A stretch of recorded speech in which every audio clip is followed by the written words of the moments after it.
mon oncle, infâme bricoleur, faisait en amateur des bombes atomiques. Sans avoir jamais rien appris, c'était un vrai génie, question travaux pratiques. Il s'enfermait toute la journée au fond de son atelier pour faire ses expériences. Et le soir il rentrait chez nous et nous mettait en transe en nous racontant tout. Pour fabriquer une bombe, mes enfants, croyez-moi, c'est vraiment de la tarte.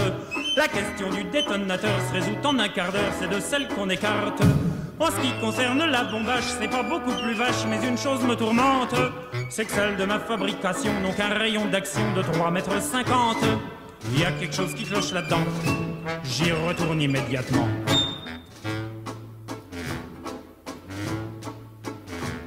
Il a bossé pendant des jours, tâchant avec amour d'améliorer le modèle. Quand il déjeunait avec nous, il dévorait d'un coup sa soupe au vermicelle. On voyait à son air féroce qu'il tombait sur un os, mais on n'osait rien dire. Et puis un soir pendant leur repas, la tonton qui soupire et qui s'écrie comme ça: à mesure que je deviens vieux, je m'en aperçois mieux, j'ai le cerveau qui flanche. Soyons sérieux, disons le mot, c'est même plus un cerveau, c'est comme de la sauce blanche. Voilà des mois et des années que j'essaye d'augmenter la portée de ma bombe. Et je ne me suis pas rendu compte que la seule chose qui compte, c'est l'endroit où ce qu'elle tombe. Il y a quelque chose qui cloche là-dedans, j'y retourne immédiatement.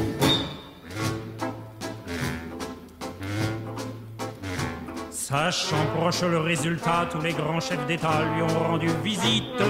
Il les reçut et s'excusa de ce que sa cagna était aussi petite. Mais sitôt qu'ils sont tous entrés, il les a enfermés en disant: soyez sages. Et quand la bombe a explosé, de tous ces personnages, il n'est plus rien resté. Quand on, devant ce résultat, ne se dégonfla pas et joua les andouilles, au tribunal on l'a traîné et devant les jurés, le voilà qui bafouille. Messieurs, c'est un hasard affreux, mais je jure devant Dieu, qu'en mon âme et conscience, en détruisant tous ces tordus, je suis bien convaincu d'avoir servi la France. On était dans l'embarras, alors on le condamna et puis on l'amnistia. Et le pays reconnaissant l'élut immédiatement chef du gouvernement.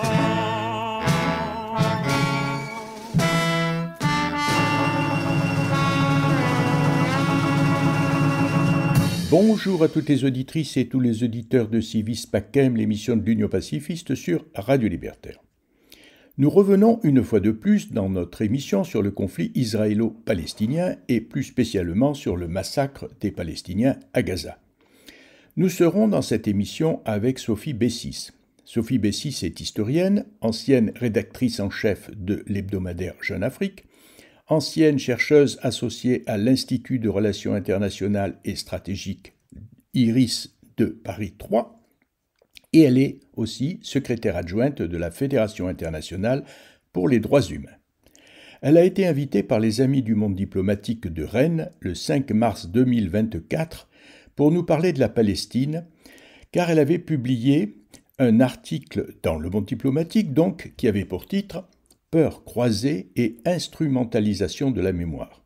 Cet article a été publié dans Le Monde diplomatique de décembre 2023, écrit donc en novembre 2023, et bien sûr, il s'est passé beaucoup de choses depuis. L'article était introduit par le texte suivant. À la crainte de la résurgence d'une judéophobie violente, fait face celle d'une répétition de la Nakba de 1948.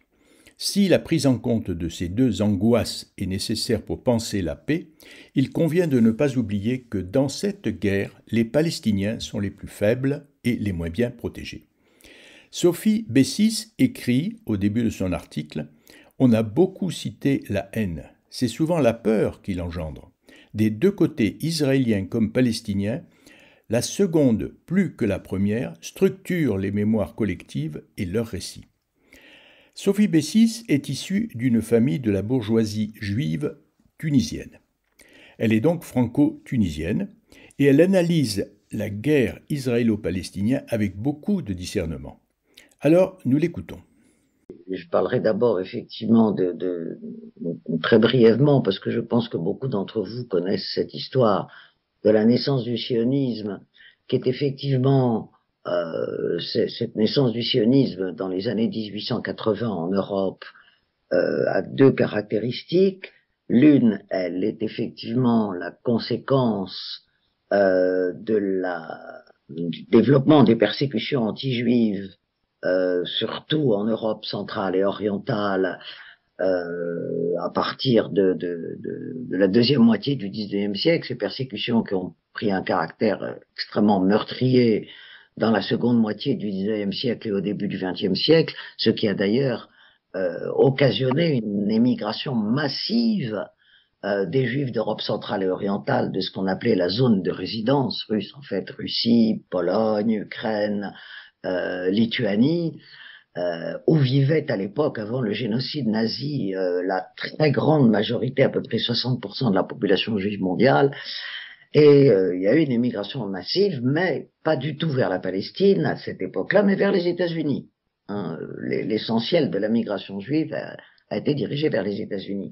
Et tout à fait paradoxalement, c'est du fait d'un événement que l'on connaît très bien en France, qu'est l'affaire Dreyfus, que l'intellectuel journaliste autrichien Theodor Herzl a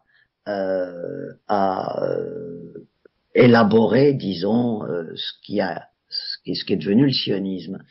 Alors, c'est intéressant dans la mesure où il ne faut pas oublier que le sionisme, tel qu'élaboré dans son livre fondateur, L'État des Juifs de Theodor Herzl, s'inscrit dans la dynamique des nationalismes européens à partir des années 1850, fin 1848, la date de naissance officielle, et que donc le sionisme reprend, disons, les canons des nationalismes modernes européens du XIXe siècle, de la fin du XIXe siècle et du début du XXe siècle, hein, c'est l'ère des nationalismes, c'est-à-dire à chaque peuple sa nation. Alors, évidemment, à chaque peuple sa nation, ce qui, si vous voulez, part d'une prémisse fausse en ce qui concerne les Juifs, parce qu'on peut se poser la question de savoir s'il existe réellement un peuple juif. Est-ce que c'est une réalité historique? Donc c'est une question qui n'a pas été tranchée et qui a plutôt été tranchée par la négative. S'il existe aujourd'hui un peuple israélien, quoi qu'on en pense, il est beaucoup plus difficile d'affirmer l'existence d'un peuple juif dans la mesure où la population juive du monde a toujours été une population extrêmement hétérogène qui va, comme je le disais, du Yémen à la Lituanie. Enfin, donc, ce sont des populations extrêmement hétérogènes. Mais donc, dans la lignée de cette émergence des nationalismes, Herzl a donc théorisé le sionisme, et qui est évidemment sur une prémisse fausse, dans la mesure où le mantra, disons, de cette idéologie sioniste, c'est un peuple sans terre pour une terre sans peuple. Or, il se trouve que, évidemment, cette terre qui est aujourd'hui Palestine-Israël n'était pas une terre sans peuple. Je passe les événements qui ont amené la création du Yishuv à partir de la déclaration Balfour de 1917 par la Grande-Bretagne, mais il est évident, si vous voulez, que il y aurait peut-être eu un développement d'un foyer juif en Palestine, mais il n'y aurait pas eu d'État juif s'il n'y avait pas eu le génocide nazi, évidemment. C'est le génocide nazi qui, d'une certaine façon, en Europe et pour les Occidentaux, a légitimé la création de l'État juif, qui était une façon, disons, pour les Européens, qui avaient été soit les acteurs, soit les complices, soit les indifférents de ce génocide, de s'exonérer de ce crime, en fait. Et donc, d'un côté, l'État d'Israël est né sur ce, plus jamais ça, plus jamais une possibilité génocidaire. Et c'est une mémoire qui structure effectivement une partie c'est un événement fondateur qui structure une partie de la mémoire juive, d'autant que l'État d'Israël s'est toujours légitimé par rapport au génocide. En fait, c'est la légitimation la plus importante de l'État d'Israël depuis sa création en 1948, et beaucoup plus importante en définitive que l'histoire, puisqu'il apparaît quand même assez problématique de fonder la légitimité de la création d'un État sur le fait que les Juifs auraient été, que la Bible aurait donné cette terre aux Juifs. D'ailleurs, il y a un paradoxe là, si vous voulez, c'est que l'État d'Israël a été créé par des Juifs laïcs, qui venaient essentiellement d'Europe de l'Est et dont beaucoup d'ailleurs appartenait à la grande mouvance socialiste, c'est ce qu'on a appelé le sionisme de gauche, mais qu'il a été contraint, pour affirmer une légitimité, il a été contraint de s'appuyer sur un texte religieux qui est la Bible et qui était supposé donner aux Juifs cette terre de Palestine. Donc, voyez, mais il est évident que cette mémoire, cette peur, disons, de l'antisémitisme a structuré la mémoire juive et de ce fait également la mémoire israélienne, d'autant que si on regarde les manuels d'éducation en Israël, il y a eu de très bons articles dernièrement écrits sur cette question-là, on s'aperçoit que cette peur est entretenue par la mémoire officielle israélienne. C'est-à-dire qu'il faut, pour faire nation en Israël, il faut pour faire nation que cette peur de la reproduction possible d'un génocide soit entretenue. Voilà, ça c'est d'un côté. Et elle est parfaitement entretenue par toute la propagande israélienne et le génocide. Aujourd'hui, la peur du génocide, les auteurs présumés d'un génocide possible, évidemment, ne sont plus les Européens, mais sont les Arabes, sont l'environnement immédiat de l'État d'Israël. De l'autre côté, il y a une mémoire palestinienne, bien évidemment. Alors, ce qu'il faut quand même souligner, c'est que l'antisionisme est né à peu près en même temps que le sionisme, et que l'antisionisme a d'abord été le fait des Juifs. En fait, au début du XXe siècle, c'était une minorité de Juifs qui étaient sionistes, et la majorité des Juifs d'Europe et des Juifs des États-Unis étaient antisionistes et étaient ce qu'on appelle assimilationnistes. Bon, c'est-à-dire il fallait s'intégrer aux nations dans lesquelles on vivait. C'était évidemment le génocide nazi a tout changé. Les pas deviennent lourds, les jambes ne suivent plus. Vois ces frontières, l'horizon s'étale en continu. Hypocrisie, parle des droits de l'homme à la terrasse d'un yacht sous le soleil de midi. Quelle justice, c'est une purge quand ceux qui exécutent sont aussi avocats et juges. Blâme qui persiste sur cette terre qui t'a vu naître. Vivre est un acte terroriste, mais c'est plus fort que toi. Y a cette voix dans un coin de la tête du disque qui t'y résiste. Les balles sur toi n'ont qu'à se loger. Le renoncement est une mort si amère, plus dure à porter. Résister, c'est avant tout exister. Cette soif de liberté pour chaque soupir expiré. Cette fierté dans le plus grand des malheurs te pousse à relever la tête devant tes oppresseurs d'égal à égal. Au moins ils ont en face des êtres humains, non pas des chiens. Qu'ils ont en face des pères, des mères de famille au pied d'un mur. Des gosses ne rêvant que de conjuguer leur vie au futur. Ils croient éteindre la flamme d'une bougie, mais regardez nos cœurs, c'est un incendie. Ô combien monte le courage de ce peuple, refusant de s'agenouiller devant la troisième armée du monde.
Parce que là-bas il fête chaque jour le carnaval. Leur crime atroce se déguise en frappe chirurgicale. Malgré cela, quel exemple. Regardez leurs genoux fixés, regardez les vôtres comme ils tremblent. C'est vous qui massacrez à bout portant, vous qui aspergez toute une population phosphore blanc, vous qui démolissez leurs toits, leurs écoles, leurs labeurs. Et pourtant, c'est vous qui vivez dans la peur, à fleur de peau. Car à chaque corps sans vous laisser, vous trouverez quelqu'un qui portera le drapeau. Pour chaque âme volée, vous trouverez 10 qui se lèveront, 10 qui se battront et 10 qui tomberont. Et pour ces 10 qui tomberont, vous trouverez 1000 qui se lèveront, 1000 sur le front, 1000 qui tomberont devant ma plainte de sang, noyés dans l'impunité, jusqu'à trouver en face, digne et fier, un peuple entier se dresser. Que ce jour soit le mien, que ce jour soit le tien, car aujourd'hui nous sommes tous des Palestiniens.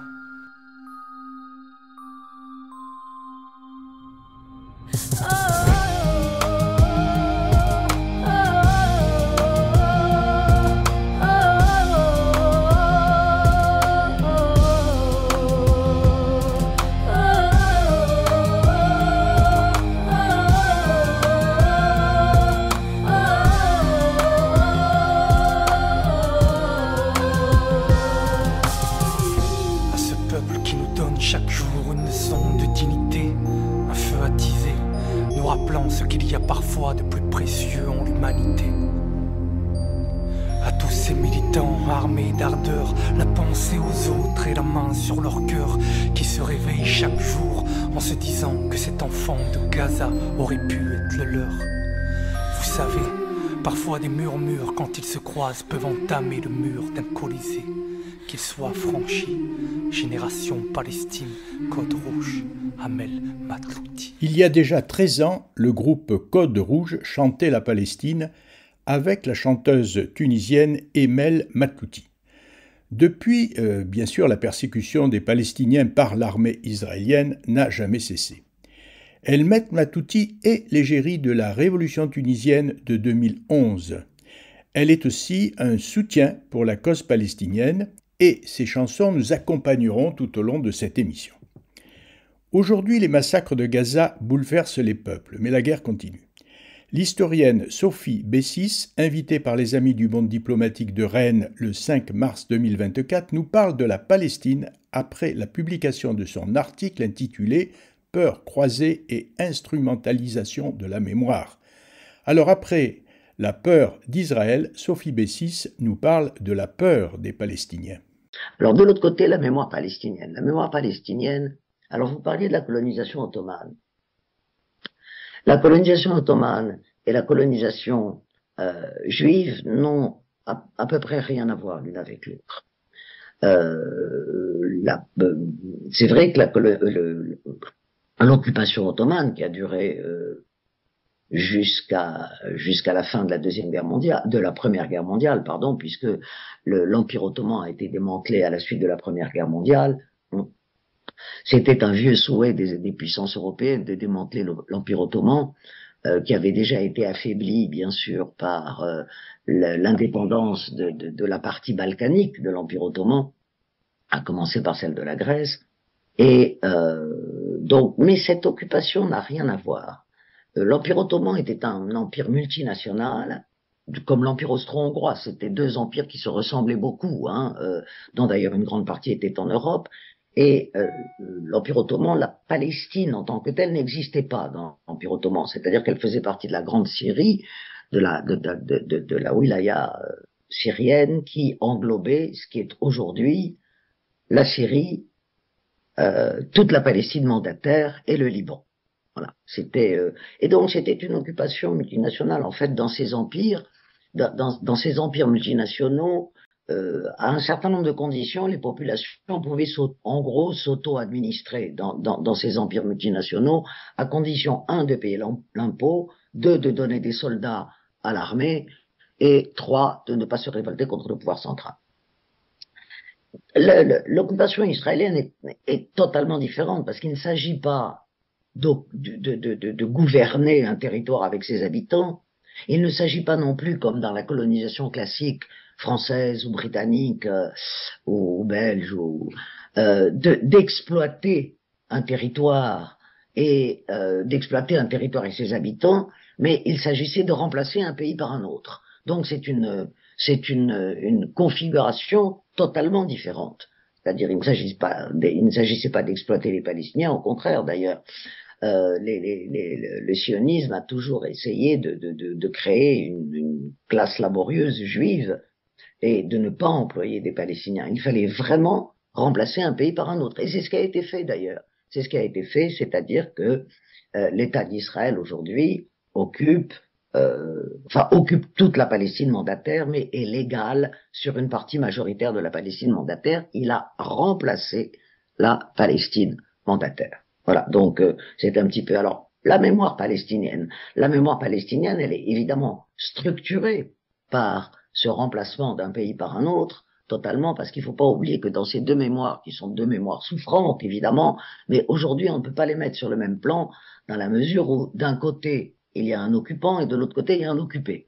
Donc, évidemment, ces deux mémoires, dont chacune a une part de légitimité, si vous voulez, hein, mais la mémoire palestinienne, c'est la mémoire de l'occupé. La Palestine, disons l'objet Palestine, a commencé à se constituer à partir de l'installation du foyer juif, à partir donc de 1917 et surtout entre les années 1920 et la veille de la Deuxième Guerre mondiale. Et évidemment, le moment fondateur de cette souffrance palestinienne, c'est ce qu'on appelle la Nakba, qui en arabe veut dire la catastrophe, puisque au moment de la création de l'État d'Israël en mai 1948, la moitié de la population de cet État qui venait de se créer a été expulsée. Donc Israël s'est créé par un nettoyage ethnique extrêmement important, puisque c'est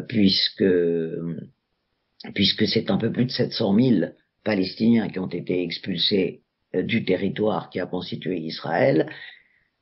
Et 1967 a évidemment, c'est-à-dire la conquête par Israël de la totalité de la Palestine mandataire, a accru ce danger pour les Palestiniens, puisqu'on estime en 1967 qu'environ 200 000 Palestiniens ont quitté les territoires occupés essentiellement pour aller en Algérie, en Jordanie, pardon. Et aujourd'hui, évidemment, le spectre de la Nakba est réactivé par la guerre menée par Israël à Gaza, dont on sait que pour une partie de la classe politique israélienne, pour l'extrême droite israélienne, elle doit s'accompagner d'une émigration massive des populations gazaouis de la bande de Gaza, et Israël fait tout pour aujourd'hui. L'instrumentalisation, je vous le disais il y a un instant, l'État d'Israël s'est légitimé par le spectre du génocide. Et que donc, il y a instrumentalisation de deux côtés, si vous voulez, du côté israélien et du côté occidental. Du côté israélien, cette peur de la réédition d'un génocide est totalement instrumentalisée par la politique israélienne. C'est-à-dire que tout acte antisémite, réel ou supposé, et il y a des actes antisémites réels, il ne faut pas l'oublier non plus, mais tout acte antisémite réactive, de par la propagande israélienne, réactive le spectre de la Shoah. Et il n'est pas indifférent de voir que l'attaque tout à fait meurtrière et le massacre de civils le 7 octobre par l'attaque du Hamas a été décrite avec le vocabulaire de la Shoah. C'est-à-dire que, enfin, avec le vocabulaire de l'antisémitisme européen. Un pogrom, la plupart des défenseurs d'Israël ont dit que c'était le plus grand pogrom depuis la fin de la Seconde Guerre mondiale. On a réactivé la mémoire de la Shoah en disant c'est le plus grand acte antisémite depuis la Shoah, c'est là qu'il y a eu le plus de morts. Et en réalité, quelle que soit la condamnation que l'on puisse formuler vis-à-vis des attaques du Hamas contre les civils israéliens ce 7 octobre-là, je pense qu'il n'est pas pertinent du tout d'employer le vocabulaire du vieil antisémitisme européen, le vocabulaire de la Shoah. Parce que cela n'a rien à voir. Cela n'a rien à voir historiquement. Les persécutions antisémites de la fin du 19e siècle et du début du 20e siècle dont je parlais tout à l'heure, les pogroms russes, ukrainiens, lituaniens, polonais, étaient des attaques d'un groupe dominant contre une population dominée, qui étaient les Juifs. Les groupes dominants, c'était les Cosaques en Ukraine, c'était les Sangs noirs dans la Russie tsariste, qui étaient des groupes qui allaient commettre des pogroms contre les populations juives de la zone de résidence. Dans ce qui s'est passé le 7 octobre, c'est exactement l'inverse qui s'est produit. C'est-à-dire que c'est une population dominée, en tout cas l'aile, le Hamas, de cette l'aile militaire de cette population dominée qui est allée attaquer le territoire du pays dominant. Donc disons, la logique est totalement inversée. Et je vous le dis, cela n'excuse pas pour autant les crimes contre les civils qui ont été commis par le Hamas, évidemment. Et il y a certains analystes qui ont fait un parallèle qui m'apparaît tout à fait intéressant. Et qui dit au fond, au lieu de parler de la Shoah, des pogroms, il faudrait plutôt rapprocher ce qui s'est passé des incursions indiennes, amérindiennes, contre les points de peuplement blanc aux États-Unis, lesquelles incursions pouvaient être parfaitement barbares également. C'était des scalps, c'était des viols de femmes, enfin c'était pas gentil. C'était pas gentil, mais c'était donc des attaques qui pouvaient être d'une très grande violence d'une population dominée contre une population dominante qui voulait la remplacer. Et je crois que ce parallèle, pour moi, m'apparaît beaucoup plus pertinent que le parallèle des pogroms et de la Shoah. Mais il est évident que l'État d'Israël aussi a besoin d'utiliser ce parallèle avec les pogroms, avec la Shoah, dans la mesure où c'est ce parallèle qui lui permet d'avoir le soutien massif des États occidentaux. Parce que dans ce soutien massif des États occidentaux, les États occidentaux croient pouvoir, depuis maintenant 80 ans ou à peu près, croient pouvoir s'exonérer du crime qui a été commis, du génocide qui a été commis en soutenant de façon inconditionnelle l'État d'Israël. Et c'est ça l'impasse, l'aporie de la position occidentale, et évidemment l'attitude de l'Allemagne est emblématique, et le paroxysme et l'apogée de cette aporie, c'est-à-dire que l'Allemagne, donc auteur du génocide nazi, pense pouvoir payer sa dette vis-à-vis des Juifs en soutenant toute politique israélienne, même la plus inacceptable. C'est ce qui se passe aujourd'hui, malheureusement. Donc l'ombre du génocide de la Deuxième Guerre mondiale pèse encore sur cette volonté des États occidentaux, c'est-à-dire Europe et Amérique du Nord, de défendre Israël, quoi que fasse Israël, c'est-à-dire de défendre, y compris en faisant l'impasse sur la colonisation israélienne, sur l'extrême droitisation de ce pays et sur les exactions, non seulement sur la guerre à Gaza, mais il ne faut pas oublier qu'il y a aussi une guerre en Cisjordanie et les violences coloniales commises en Cisjordanie. Lève-toi foule, ne regarde pas le monde qui s'écroule, sans rien faire en pensant qu'à ta gueule, sans bouger, sans t'armer de conscience. Ne laisse pas s'installer la violence, le rejet de l'autre et l'ignorance. Que nos voix ensemble se soulèvent et nos mains unies enfin nous relèvent, enfin nous relèvent. Lève-toi foule, montre que dans ton sang, ce qui coule sont des fleuves de temps, de bataille, de libertés arrachées pour que brillent nos visages ensemble, nos pupilles, nos rêves, nos idées, nos idylles. Les larmes sur nos joues sont du sel. Marchons sous le même soleil, la même nuit, la même lune. Lève-toi fils, si ici nous ne sommes que poussière. Toi et moi on est enfants d'une seule terre. Fais honneur à tes mères, à tes filles. Fais honneur à tes sœurs, à leur vie.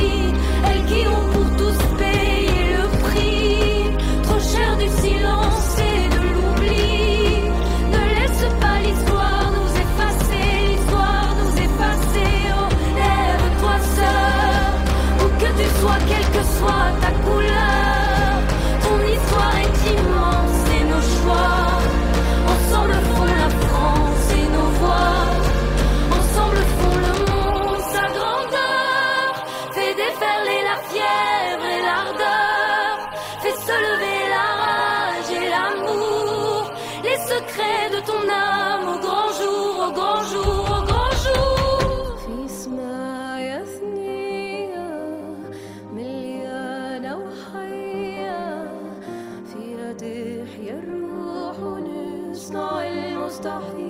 المستحيل صعب نكون قوية نحلق الحرية ونقاوم ونصيح ونكبر ونعيش. Lève et accueille les lendemains de paix, l'évidence, l'amour plus grand que toutes les croyances, l'amour plus grand que tous les pouvoirs. Nous ne sommes que chair et que sang, nous ne sommes que bruit, mouvement. Marchons pour faire honneur au passé, faire s'embraser nos cœurs rassemblés.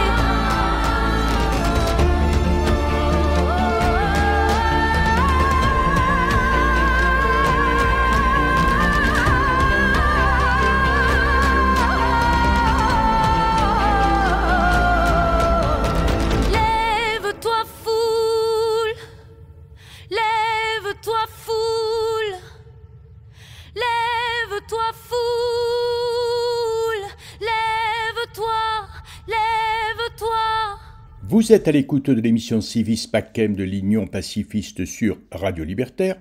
Vous venez d'entendre la chanson de Barbara Pravi qui a pour titre Lève-toi et elle était interprétée par Emel Matlouti. Je vous rappelle que nous sommes dans cette émission en compagnie de l'historienne Sophie Bessis qui parle du conflit israélo-palestinien au moment où l'armée israélienne massacre la population de Gaza. Dans une visio organisée par les Amis du monde diplomatique de Rennes, le 5 mars 2024, Sophie Bessis a été interrogée sur une solution possible pour résoudre ce conflit israélo-palestinien. Elle répond. Aujourd'hui, c'est extrêmement difficile pour plusieurs raisons. D'une part, parce que la solution à deux États a été sabotée de toutes parts. Bon, on y a cru à un moment, au moment des accords d'Oslo en 1993, encore que des gens tout à fait respectables ont tout de suite vu dans les accords d'Oslo un marché de dupes. Un marché de dupes dans la mesure où les choses les plus importantes étaient renvoyées à plus tard et que les accords d'Oslo, en fait, ont un marché de dupes dans la mesure où l'OLP, l'Organisation de libération de la Palestine, reconnaissait l'État d'Israël, mais que Israël, de son côté, ne reconnaissait pas l'État de Palestine, reconnaissait simplement l'OLP comme le représentant légitime des Palestiniens. Voilà, c'est tout. Mais il n'y avait pas de reconnaissance d'un État de Palestine. Mais tout de même, malgré ce marché de dupes, parce que ça a été réellement un marché de dupes, les accords d'Oslo, on a cru à l'époque que la solution à deux États pouvait être possible. Il y avait déjà, au moment des accords d'Oslo, je le rappelle, il y avait déjà 200 000 colons israéliens en Cisjordanie. La colonisation depuis 67 ne s'est jamais arrêtée. 93, il y avait à peu près 200 000 colons. Mais la meilleure preuve que les gens ont pu croire à l'époque à l'existence de deux États, c'est l'assassinat de Rabin. C'est-à-dire que la droite israélienne a assassiné Rabin parce que elle a cru Oslo pouvait déboucher sur deux États et elle ne voulait pas de ces deux États. Et donc en fait, la solution à deux États, si on peut dire, est morte avec l'assassinat de Rabin en 1995. Est-ce que ça peut être réactivé aujourd'hui ici? Alors maintenant, les États occidentaux n'arrêtent pas depuis la guerre de Gaza de parler de la solution à deux États. Puisqu'il faut voir dans cette solution à deux États qu'elle ne peut être possible que par une décolonisation de la Cisjordanie. Aujourd'hui, il y a entre Jérusalem-Est et la Cisjordanie, il y a plus de 700 000 colons. Et beaucoup disent que la solution à deux États ne pourrait passer que par une guerre civile en Israël, entre les partisans très minoritaire aujourd'hui de la décolonisation et les partisans de l'occupation de la totalité de la Palestine mandataire. Deuxième solution, un État. Alors, si on regarde la réalité aujourd'hui, un seul État existe déjà, dans la mesure où Israël occupe la totalité de ce qui fut la Palestine mandataire. Donc aujourd'hui, il n'y a qu'un seul État sous administration israélienne.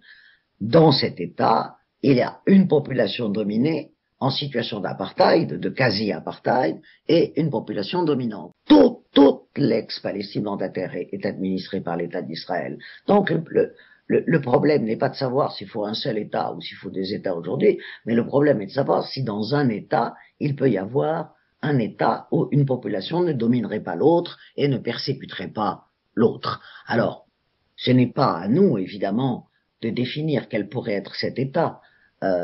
C'est d'abord et quelles pourraient être les formes d'une coexistence possible entre les Palestiniens et les Israéliens. Je crois qu'il faut rappeler deux choses, deux choses qui ressortent du simple principe de réalité. C'est d'un côté, la Palestine ne cesse de rappeler au monde qu'on ne peut pas enterrer la question palestinienne. Et la tragédie actuelle, et il est tout à fait regrettable que ce soit dans des circonstances aussi tragiques, mais la tragédie actuelle montre bien que la question palestinienne ne peut pas être enterrée et que les Palestiniens feront en sorte, bien ou mal, que cette question ne soit pas être enterrée. Tout le monde a cru pouvoir l'enterrer, les États occidentaux et nombre d'États arabes également, avec le processus de normalisation, etc. Qu'on le veuille ou non, il va falloir faire avec la question palestinienne. Les Palestiniens ne se laisseront pas faire. Et les Palestiniens, je pense, résisteront à la possibilité de la deuxième Nakba qui s'annonce aujourd'hui. Et d'un autre côté, si on prend la population juive israélienne, la grande majorité de cette population, une bonne majorité de cette population, n'est pas destinée à quitter ce territoire. Et donc, il faudra bien, d'une façon ou d'une autre, trouver les formes d'une coexistence. Quelle sera-t-elle? Certains ont parlé d'un État binational, d'autres d'un État unitaire qui serait l'État de tous ses citoyens, d'autres de formules de fédération, de confédération. Honnêtement, je pense qu'il n'est pas temps aujourd'hui d'abord, il n'est pas temps de voir quelle pourrait être la configuration de cet État. Deux, l'urgence aujourd'hui est évidemment de faire son possible pour faire arrêter cette guerre meurtrière contre Gaza et les exactions de l'armée et des colons dans les territoires occupés de Cisjordanie. Et puis ce sera aux Palestiniens aussi de définir évidemment les formes de la coexistence qu'ils voudront entretenir avec la population israélienne. Mais voilà les données de la question, si vous voulez. Par rapport à la France, que peut-on attendre alors de la France aussi bien du peuple français que du gouvernement, que peut-être même de l'Europe dans cette situation? Alors, en fait, il y a une rupture dans la politique française à partir de Sarkozy. Pendant très longtemps, de 1967. Alors, si on prend l'histoire un peu plus longue, la 4e République a été un allié très très proche de l'État d'Israël, puisque on sait très bien que la France de la 4e République a aidé l'État d'Israël à acquérir la bombe nucléaire. Non, c'est quelque chose qui est parfaitement su. Donc les relations politico-militaires étaient extrêmement étroites entre la France de la 4e République et l'État d'Israël. Il y a eu une rupture en 1967 avec De Gaulle.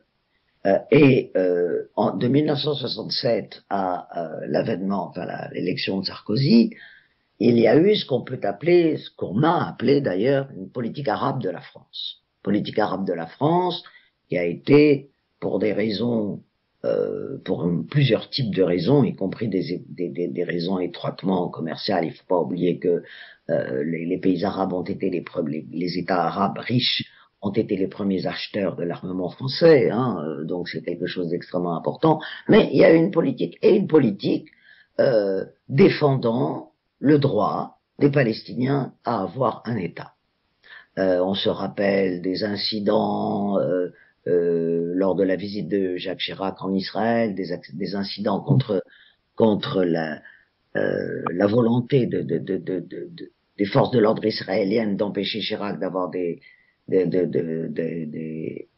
rencontrer des Palestiniens. On se souvient de l'accueil d'Arafat mourant en France, qui a essayé de le sauver.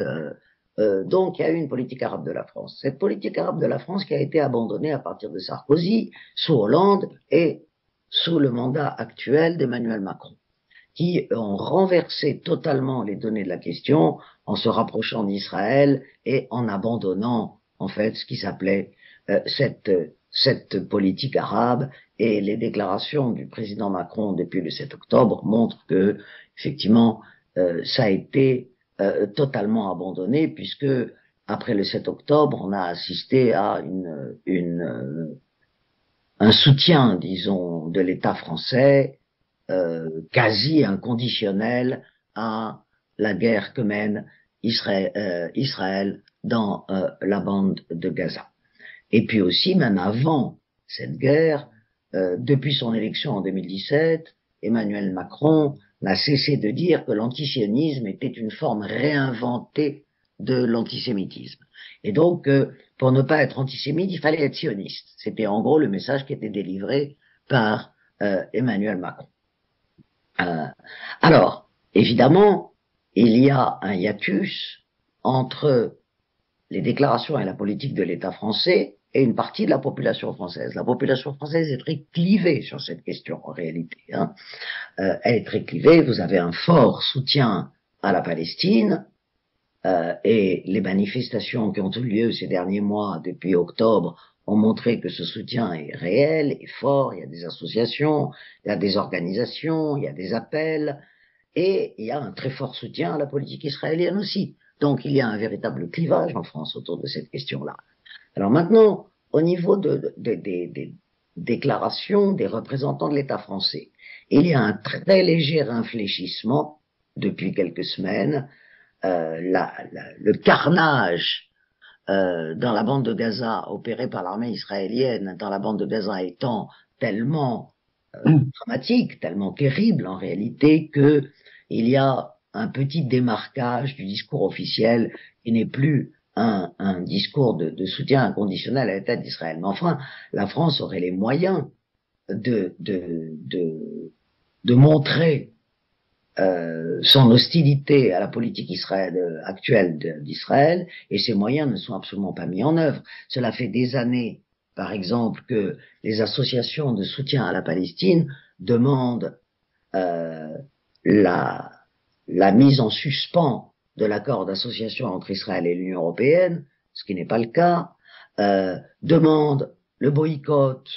Alors, je ne parle pas du boycott des produits, mais les plus modérés des soutiens au peuple palestinien demandent le boycott des produits dans les colonies israéliennes. La France n'a jamais accédé à cette demande. Donc en réalité, la France officielle, si je puis dire, n'utilise aucun des outils qui seraient à sa disposition pour faire pression, disons, sur Israël. Bon, il faut pas oublier que la France n'a pas réellement voix au chapitre. En fait, les seuls qui pourraient faire une véritable pression sur l'État d'Israël et arrêter ce carnage, ce sont les États-Unis qui n'ont pas l'intention de le faire, même si il y a aujourd'hui quelques déclarations comme celle de Kamala Harris, la vice-présidente américaine, il y a 3 jours, qui demande un cessez-le-feu, c'est la première fois. Et puis, il faut pas oublier que la France était également bloquée par l'Union européenne, dans la mesure où dans l'Union européenne, il y a une bonne partie des États de l'Union européenne qui continuent d'être des soutiens inconditionnels à Israël. Aujourd'hui, il y a d'un côté les pays qui ne soutiennent pas Israël de façon inconditionnelle sont l'Espagne, l'Irlande, la Belgique, mais il y a le poids de l'Allemagne qui continue. L'Allemagne est quand même un État central dans l'Union européenne. Le poids de l'Allemagne qui soutient inconditionnellement Israël, quoi que fasse Israël, et le poids beaucoup plus paradoxal d'États comme la Hongrie de Viktor Orban, qu'on pourrait appeler des États antisémites sionistes, en gros. puisque le passif antisémite d'un Viktor Orban est quand même évident.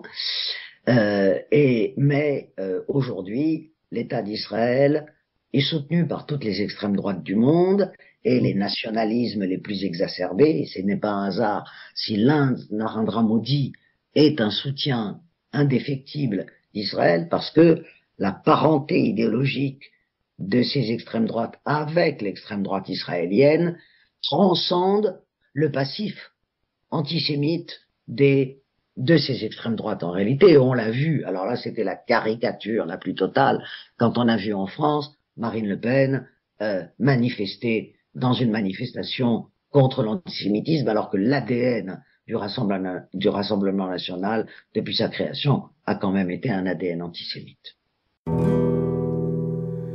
No tengo lugar y no tengo paisaje, yo me no tengo patria. Con mi dedo hago el fuego y con mi corazón te canto. Las cuerdas de mi corazón lloran. Nací en Palestina, nací en Palestina. No tengo lugar, no tengo paisaje, yo me no tengo patria. Mandi makan, mandi shazman, mandi shblan. من ايديا نار ومن قلبي البلار. نجرح لك وترح زين، مولود في فلسطين، مولود في فلسطين. ما عندي مكان، ما عنديش زمان، وما عنديش بلاد.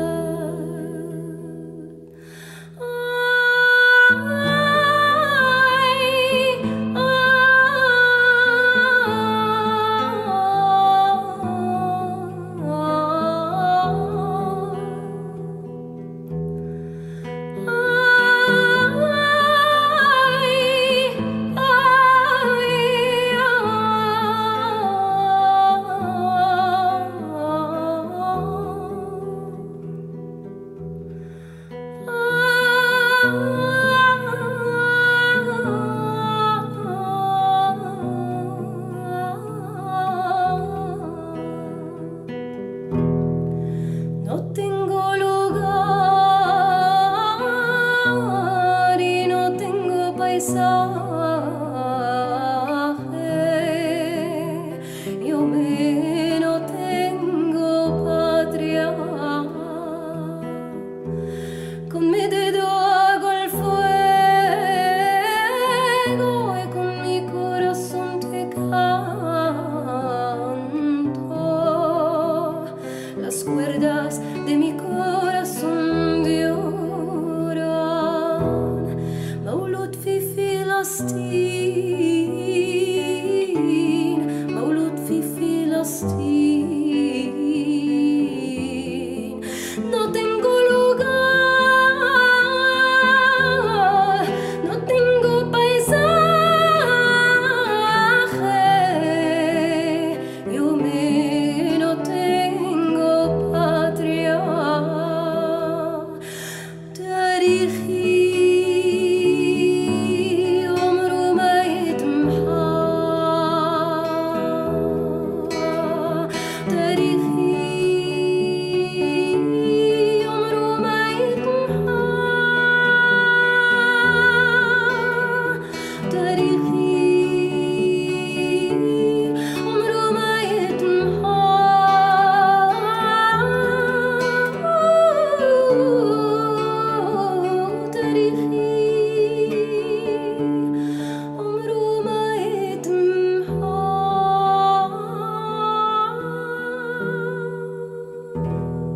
la musicienne Emel Matlouti a interprété la chanson Nassi en Palestine, composée en 2013.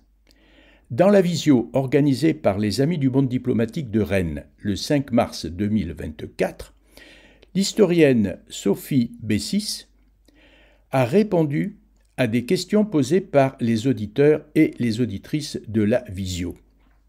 La première question concernait l'attaque du Hamas du 7 octobre 2023.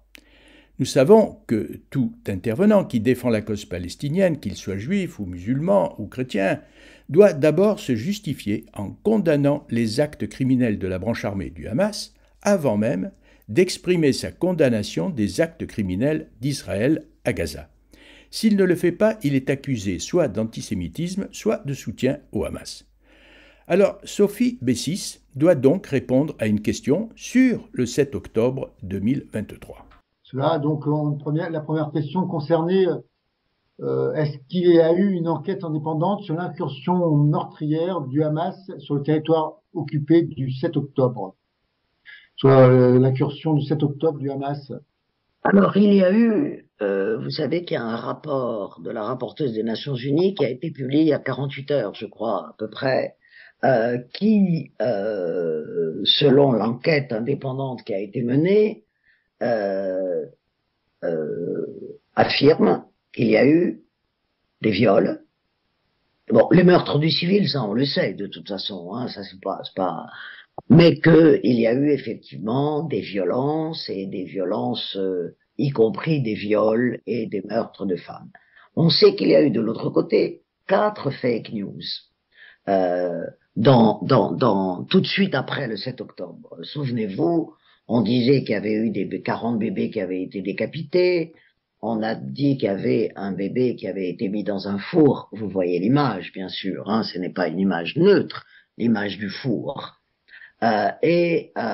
Également d'une mère enceinte qui avait été éventrée avec son fœtus, etc. Alors ça, on sait que ce sont des fake news. Et que, effectivement, la propagande israélienne a essayé de populariser ces fakes, qui ont été reprises d'ailleurs par des officiels, y compris américains, y compris, si mes souvenirs sont bons, par Joe Biden, le président américain. Éliminons ces fake news, bien entendu, puisque ce sont des faux. Mais il n'empêche qu'il y a certainement eu des exactions contre les civils, incontestablement. Alors, toute la question, et c'est ça la difficulté de la question. Beaucoup ont dit, donc, on a violé ces femmes, on a tué ces civils parce que ils étaient juifs. Bien sûr. Mais, depuis toujours, si je puis dire, l'État d'Israël a entretenu la confusion entre juifs et israéliens. Voilà. Puisqu'Israël était censé représenter l'ensemble des juifs du monde. Et que donc, la confusion juif-israélien a été entretenue depuis la création de cet État. C'était aussi un État qui était amené à regrouper tous les juifs du monde. En ce sens-là, l'État d'Israël est un échec puisque il n'a regroupé que la moitié à peu près des quelques 15 millions de juifs, 15-16 millions de juifs qui existent dans le monde. Donc, en fait, la question qu'on peut se poser, et c'est là-dessus que moi je n'ai aucune sympathie pour le Hamas, la question n'est pas là, c'est un mouvement qui est issu de la galaxie des frères musulmans, et je n'ai aucune sympathie pour la galaxie des frères musulmans. Mais est-ce qu'ils ont été tués? Même je dis s'il convient de condamner tout meurtre du civil, car la fin et les moyens c'est la même chose, et donc les moyens déterminent la fin. Et ça, c'est quelque chose d'extrêmement important. Mais ont-ils été tués parce qu'ils étaient israéliens ou parce qu'ils étaient juifs? Et c'est une question qui est extrêmement compliquée, à laquelle il est extrêmement compliqué de répondre. Voilà. Est-ce que c'était, même si ces massacres sont à condamner, est-ce que c'est des massacres contre les Israéliens? Est-ce que c'est des massacres contre les Juifs en général? Vous savez que dans les textes du Hamas, vous avez 2 types de textes dans les textes du Hamas. Vous avez des textes qui disent explicitement qu'ils ne reconnaissent pas l'État d'Israël et qu'il faut qu'il faut vider ce qui est actuellement l'État Israël de ces Juifs qui n'ont aucune légitimité à se trouver là où ils sont, et que donc il faut que l'État d'Israël disparaisse de la carte du monde. Ça, c'est une partie des textes du Hamas. Et vous avez une autre partie des textes du Hamas qui sont prêts à reconnaître l'État d'Israël dans ses frontières du 4 juin 1967 et qui seraient prêts à négocier. Donc, vous avez aussi, le Hamas n'est pas un mouvement homogène, il y a des tendances au sein de ce mouvement. Ce qu'il convient de dire, moi je n'utilise jamais le terme de terroriste, d'abord, parce que c'est un terme qui a été instrumentalisé, et même si je n'ai aucune sympathie, je le répète, pour ce mouvement fondamentaliste, il convient de reconnaître qu'il fait partie aujourd'hui de la société palestinienne, et que donc de toute façon, regardez la contradiction de l'État d'Israël. L'État d'Israël mène cette guerre contre Gaza en disant « je veux éliminer le Hamas ». Et donc cette guerre ne se terminera que par l'élimination du Hamas, ce qui est absolument impossible, ça tout le monde le sait, y compris les Israéliens le savent parfaitement, parce que avec qui négocie-t-il la possibilité d'une trêve pour libérer les otages? Avec les responsables du Hamas. Alors il est évident que le Hamas est largement financé par l'Iran, bien qu'étant un mouvement sunnite, puisque il est donc, vous voyez, que le clivage sunnite-chiite est encore beaucoup plus complexe qu'on ne veut bien le dire, puisque dans la mesure où le Hamas est l'expression palestinienne des frères musulmans, c'est un mouvement sunnite. Mais il est très largement soutenu par l'Iran. Maintenant, ce serait une erreur de croire qu'il est juste et simplement le jouet de l'Iran.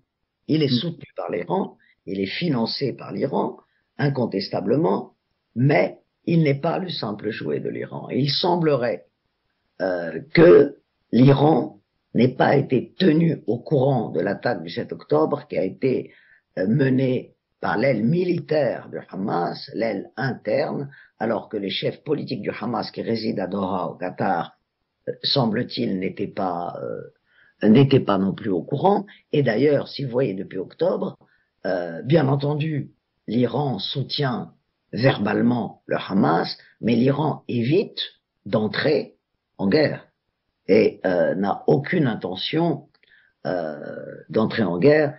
S'il avait l'intention d'entrer en guerre, il y a un autre mouvement qui lui est intimement lié, qui est le Hezbollah libanais, bien sûr, qui lui est un mouvement chiite d'ailleurs, et il y a bien entendu des attaques du Hezbollah libanais sur le nord d'Israël, et il y a des attaques extrêmement importantes aussi d'Israël sur le sud du Liban, mais pour l'instant, aussi bien du côté du Hezbollah que du côté d'Israël, l'ouverture d'un second front ouvert, si je puis dire, n'est pas à l'ordre du jour. Et le Hezbollah fait en sorte d'envoyer ses roquettes dans le nord du Liban sans dépasser une limite qui amènerait à une guerre totale. Donc vous voyez que là, la politique joue son rôle aussi bien dans l'attitude iranienne que dans l'attitude du Hezbollah, qui est son allié le plus important dans la région.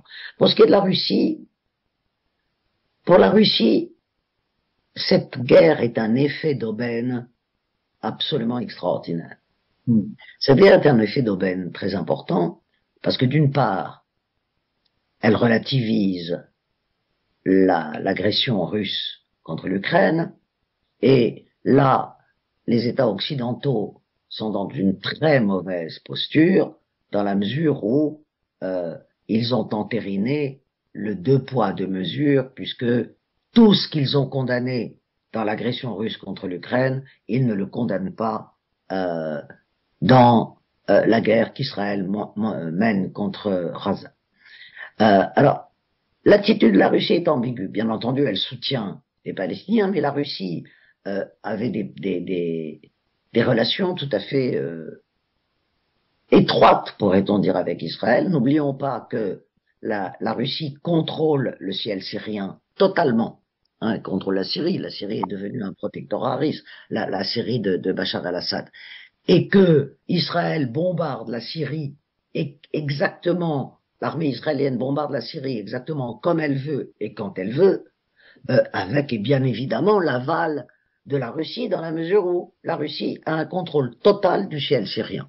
Donc les relations Israël-Russie sont, là encore, entachées d'une ambiguïté très grande également. l'armée israélienne bombarde la Syrie exactement comme elle veut et quand elle veut, avec et bien évidemment l'aval de la Russie, dans la mesure où la Russie a un contrôle total du ciel syrien. Donc les relations Israël-Russie sont, là encore, sont entachées d'une ambiguïté très grande également. L'historienne Sophie Bessis est franco-tunisienne. Je lui ai donc posé une question sur les relations entre la Tunisie et Israël. Sachant qu'en 1982, l'OLP de Yasser Arafat s'était installée à Tunis, après avoir dû quitter le Liban en raison de l'attaque israélienne sur Beyrouth. Quelque peu réticente à accueillir les exilés, la Tunisie du président Habib Bourguiba avait finalement plié sous notamment la pression des États-Unis, et c'est ce que raconte le journal belge La Libre Belgique. 3 ans plus tard, le 1er octobre 1985, 10 avions de chasse F-15 israéliens et 2 Boeing 707 ravitailleurs bombardaient et détruisaient le quartier général de l'OLP, l'Organisation de libération de la Palestine, qui était installé à Hammam Tchat, à 25 km de Tunis. Le bombardement avait tué 50 Palestiniens et 18 Tunisiens, et il avait donc déclenché une tempête diplomatique entre la Tunisie et Israël. J'ai donc demandé à Sophie Bessis quelles sont aujourd'hui les relations entre Israël et la Tunisie. Alors Bernard, quelle est la position du gouvernement tunisien sur le massacre des Palestiniens, sachant que l'OLP s'était réfugié à Tunis? On peut aussi peut-être étendre au Maghreb. Alors il y a eu, là aussi je vais faire un petit historique. En 1965, Bourguiba, le premier président tunisien, avait fait un discours qui était resté dans les annales, faisait une visite officielle en Jordanie. À l'époque, en 65, la Cisjordanie était sous administration jordanienne, et devant le camp de réfugiés de Jéricho, Bourguiba avait déclaré, certes, la création de l'État d'Israël n'est pas légitime, puisqu'elle s'est faite aux dépens du peuple palestinien, mais il faut faire la paix. Il faut faire la paix. Et c'était le premier chef d'État arabe qui disait publiquement, il faut faire la paix. Moyennant quoi, d'ailleurs, il a été voué aux gémonies à la fois par les États arabes et par une partie de la classe politique israélienne de l'époque. C'est-à-dire qu'il y avait des hommes politiques israéliens comme Abba Eban à l'époque qui avaient salué l'initiative de Bourguiba, et en revanche, Golda Meir avait dit que c'était le plus dangereux ennemi d'Israël dans la mesure où il voulait la paix. Donc, et pendant de nombreuses années, la Tunisie a été dans le camp des modérés arabes, en prônant, en travaillant à la paix. Le successeur de Bourguiba, l'ex-président Ben Ali, après les accords d'Oslo, avait effectivement, la fin des accords d'Oslo s'est négociée à Tunis, à partir du moment où ils ont cessé d'être secrets, puisqu'en 1982, l'OLP, qui a été chassée de Beyrouth par l'armée israélienne à l'époque, l'OLP a élu domicile à Tunis. Bon.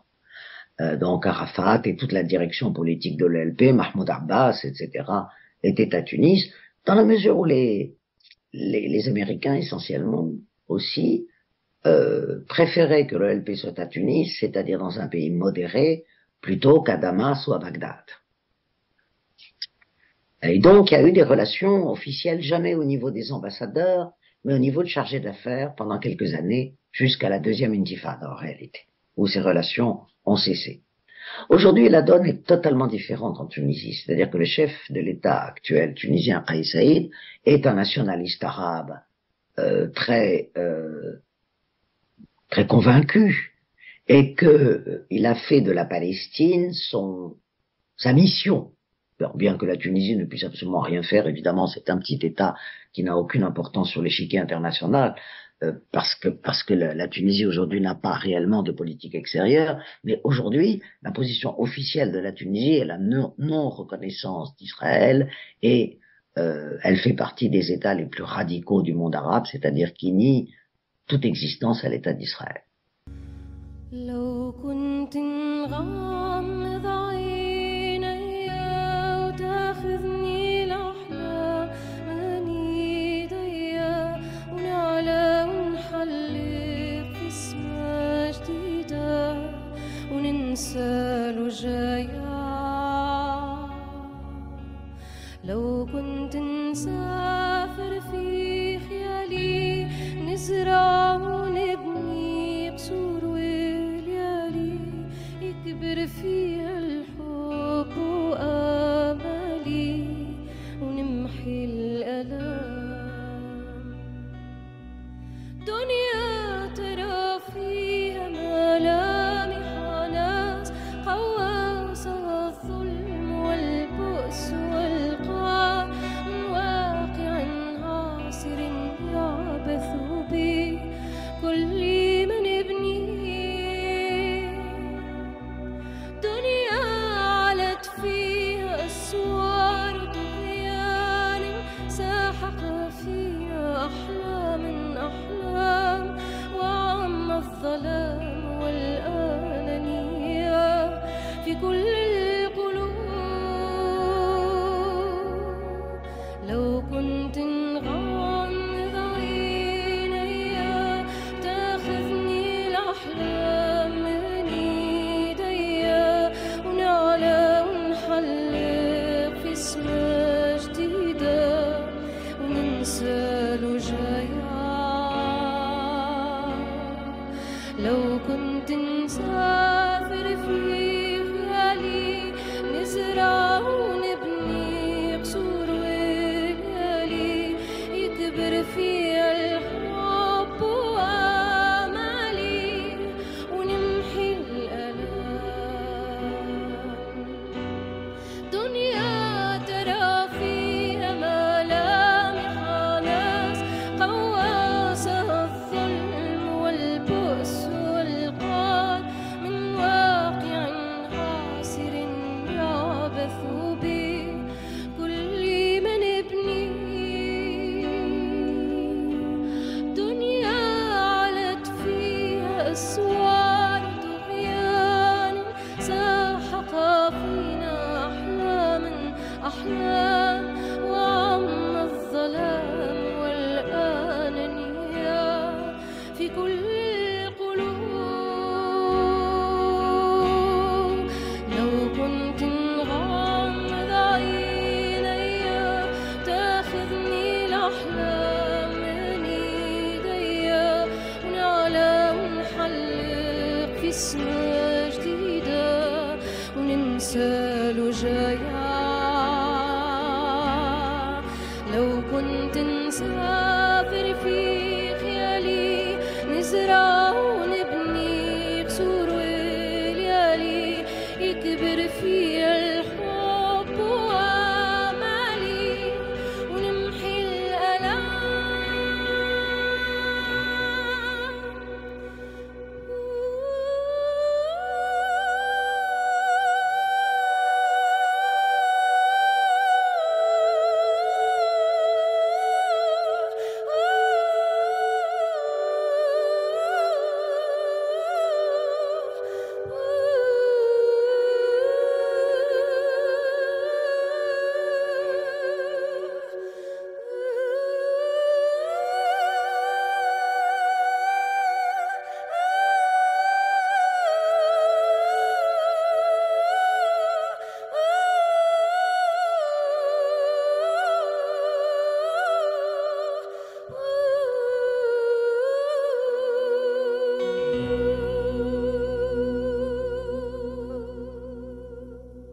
Alors, il y avait une question plutôt sur les réfugiés. Quel droit à venir pour tous les déplacés, les réfugiés palestiniens, notamment exilés en Jordanie, Égypte, Liban, Syrie? Alors justement pas en Égypte. Ce qui est très intéressant, c'est la raison pour laquelle la bande de Gaza a été créée par Israël en 48 d'ailleurs. Au moment du nettoyage ethnique, je vous disais tout à l'heure qu'il y avait un peu plus de 700 000 Palestiniens qui avaient été expulsés d'Israël et qui sont allés dans les pays frontaliers, Jordanie, Liban, Syrie. Et que l'Égypte n'a pas voulu accueillir le moindre réfugié palestinien. Raison pour laquelle l'État d'Israël naissant a pris 2% du territoire israélien qu'il venait de conquérir et a mis 200 000 à peu près. La population palestinienne du sud de l'État d'Israël a été déportée vers Gaza. C'est ainsi que la bande de Gaza a été créée et a été sous administration égyptienne jusqu'en 1967, c'est-à-dire jusqu'à la guerre des 6 jours où Israël a conquis la Cisjordanie, la bande de Gaza, une partie du plateau du Golan et le Sinaï qui a été rendu en 79 au moment du traité de paix entre Israël et l'Égypte. Alors, ces réfugiés, il y a la résolution, je crois que c'est la 181 des Nations Unies, qui, sauf erreur de ma part, oui, effectivement, c'est plus de la moitié de la population palestinienne qui est d'origine, plus de la moitié de la population jordanienne qui est d'origine palestinienne, hein, à peu près, plus de la moitié, qui ont acquis d'ailleurs pour la plupart d'entre eux la nationalité jordanienne. Mais il y a eu, là je fais une petite digression, il y a eu des dissensions extrêmement graves entre les Palestiniens et les Jordaniens, puisqu'ils se sont soldés en 70 par le fameux Septembre Noir, où il y a eu des massacres de Palestiniens en Jordanie. Voilà. Et donc, ces réfugiés. Donc, cette résolution des Nations Unies actait le droit au retour des réfugiés palestiniens. À l'époque, ils étaient entre 700 et 800 000 à peu près. Aujourd'hui, avec leurs descendants, ils sont beaucoup plus nombreux, bien évidemment, puisqu'ils sont plusieurs millions. Au moment des discussions après Oslo, alors les Israéliens ont toujours refusé ce droit au retour des Palestiniens en disant « mais s'ils reviennent, il n'y aura plus d'État juif », en gros. Donc, ils se sont toujours élevés contre ce droit au retour qui était acté par cette résolution des Nations Unies. Cela dit, au moment ce qu'on a appelé les accords de Taba, mais pour vous dire que la question était presque réglée, les Palestiniens voulaient que le droit au retour soit officiellement reconnu, mais étaient prêts à négocier sur les retours effectifs, disons, en disant il faut que le droit au retour soit officiellement reconnu, mais les retours effectifs, alors il y avait une négociation sur les retours effectifs, et à l'époque, les Israéliens avaient accepté que les Palestiniens ayant encore de la famille à l'intérieur d'Israël puissent revenir en Israël. C'était autour de ça que les négociations s'effectuer. Il est évident de toute façon qu'une partie de la population, une grande partie de la population palestinienne aujourd'hui établie en Cisjordanie ne reviendra pas en Cisjordanie. Pour le Liban, c'est beaucoup plus compliqué dans la mesure où les Palestiniens, qui sont à peu près 250 000 au Liban, n'ont aucun droit au Liban. En fait, certains métiers leur sont interdits, ils ont de très grosses difficultés au Liban, du fait de l'hostilité d'une partie de la population libanaise aussi, qui remonte à la guerre civile libanaise à laquelle les Palestiniens ont pris une part extrêmement importante. Voilà, donc il y a aussi les camps de réfugiés en Syrie, dont une partie a été démantelée par le régime Assad, puisque les Palestiniens de Syrie avaient pris fait et cause pour la révolution syrienne en 2011, et l'on sait ce qui est arrivé au camp palestinien de la Ghouta orientale, qui a été rasé par le régime Assad, avec l'aide des troupes russes, bien évidemment. Alors les États-Unis, malheureusement, c'est à la fois tragique et intéressant ce qui se passe. Parce que c'est peut-être aussi une question de génération, le président Biden est un soutien inconditionnel d'Israël. Vous savez que les États-Unis fournissent à Israël aujourd'hui des munitions à flux tendu pour continuer la guerre à Gaza. Si les États-Unis arrêtaient de fournir des armes, des munitions à flux tendu, Israël ne pourrait pas poursuivre les bombardements intensifs contre le territoire de Gaza. Maintenant, le parti démocrate a beaucoup changé aux États-Unis. Qu'il y a aujourd'hui une gauche démocrate qui est constituée en partie par des Afro-Américains, qui ont une sensibilité beaucoup plus importante à la cause palestinienne. Et que donc, ce soutien inconditionnel de l'administration Biden à Israël est contesté par une partie du Parti démocrate, par la gauche du Parti démocrate. Et c'est probablement la raison pour laquelle Kamala Harris a, il y a 3 jours, essayé de commencer à récupérer cette gauche démocrate en demandant un cessez-le-feu immédiat et sans condition. Il ne faut pas oublier également, et ça c'est très important, qu'une partie de plus en plus importante des Juifs américains sont contre le soutien inconditionnel à Israël et qu'il y a des mouvements juifs américains qui ont pris des positions très claires contre la guerre menée par Israël à Gaza et en disant leur slogan c'est « Not in our name », pas en notre nom. Et donc il y a un développement également de ces mouvements juifs américains de gauche qui est important parce que il ne faut pas oublier que les Américains juifs votent à 80% démocrates. Et que donc, Biden, son soutien inconditionnel à Israël risque de lui faire perdre une partie de son électorat, incontestablement. Le drame, si vous voulez, c'est que en face, il y a Trump.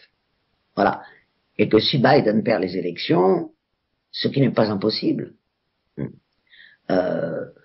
puisque le Parti démocrate n'a pas eu le courage de se choisir un autre candidat que Biden, eh bien Biden risque de remplacer par Trump, ce qui serait, si c'est possible, encore pire. Alors, dernière question, je vois qu'espérer les mouvements de protestation des Israéliens ces derniers jours. C'est une question intéressante. Ils existent. Ils sont extrêmement minoritaires. Et il y a une partie de ces mouvements contre Netanyahou pour le retour des otages, mais qui ne sont pas pour autant pour une fin de la guerre.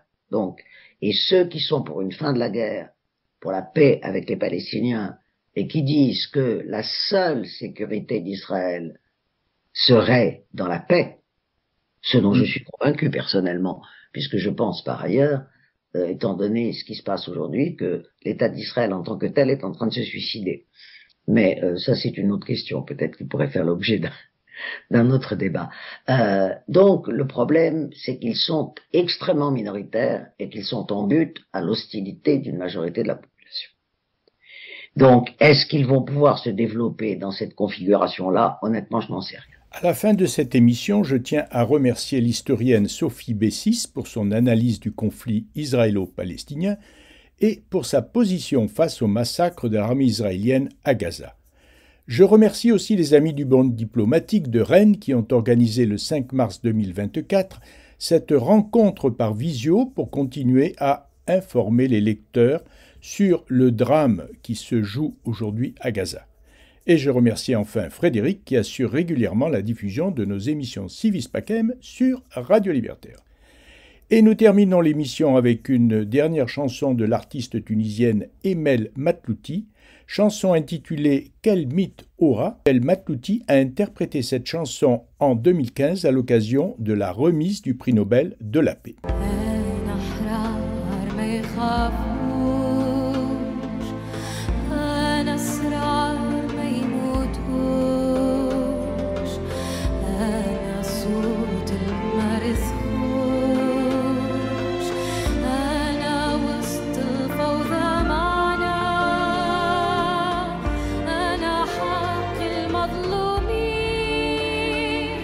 يفكوا فيه ناس كلاب لتنهب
نشمة